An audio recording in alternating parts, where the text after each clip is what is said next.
when I criticize you in power, it doesn't mean I don't like you. Yeah. The House of people say, to succeed.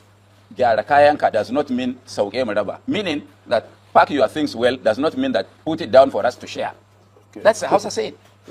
So if I criticize anybody in government, he should take it positively, that even if I am wrong, that there are other people who feel what he's doing otherwise.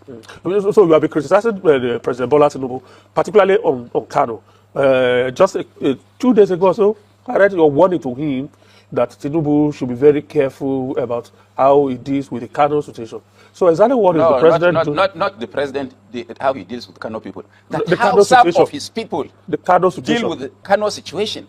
Because unknown to him, and I can beat my chest that he didn't know, Tinubu didn't know what happened, what was arranged, that there was a grand design to set up the Kano State government, including the emir, such that they could declare a state of emergency. And there was a meeting in a senior official of government's house in this Abuja, and the man that was supposed to be appointed emir was sent to Umrah. And as I speak to you now, he's in Saudi Arabia, because their thinking is that once the emir is invited today, he will be detained in Abuja. Once he's detained, the military would be put on alert. And then the throne will be declared vacant. Yes, and I keep on wondering. Which other man again? Because there are two of them who are. I say I don't want to mention names. No. Let's put on. I don't want to mention names. Go and find out who is in Saudi Arabia out of the princes in Kano. Will it be the one that was proposed by the Kano State government? I can assure you that for the president's intervention, Adobayoro was proposed by the Kano State government. So that the world knows. I just want to understand the news. Everybody in Nigeria knows what is happening.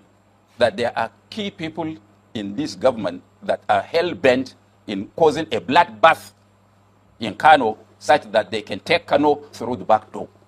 If they think they are important, they are powerful, and they are popular politicians, let them wait for a free and fair election in 2027 to remove the NNPP government.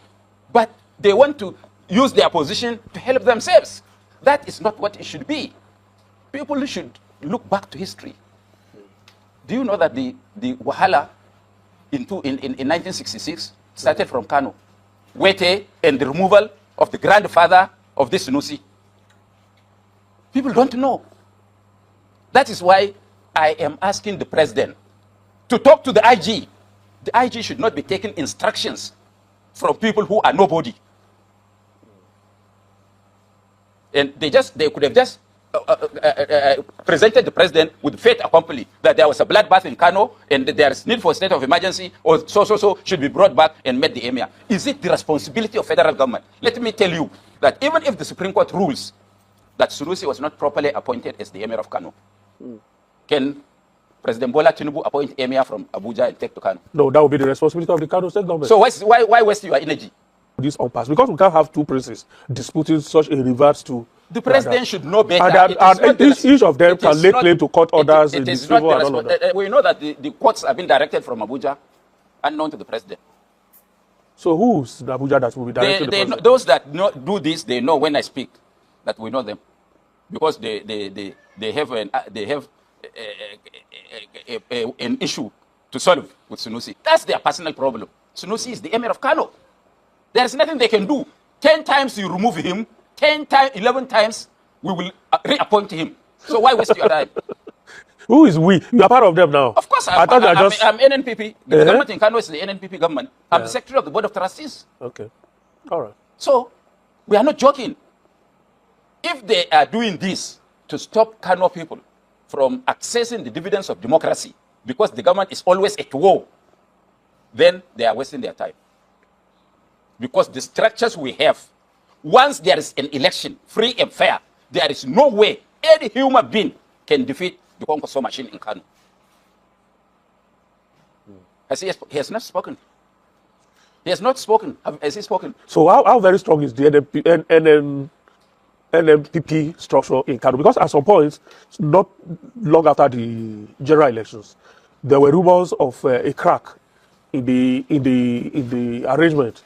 That the Falcon was no longer listening to the Falcon. You are a very intelligent man. Yes, that there was a crack between the relationship between Abba Gidagida and that's what you the press carried.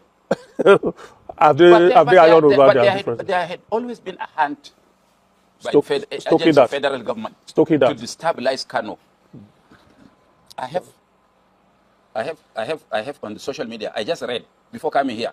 I listened to Falana making a speech at Yinka Adomakin's lecture. I also spoke to one senator from Kano when he said openly that he was bought with 90 billion naira project, not in the budget.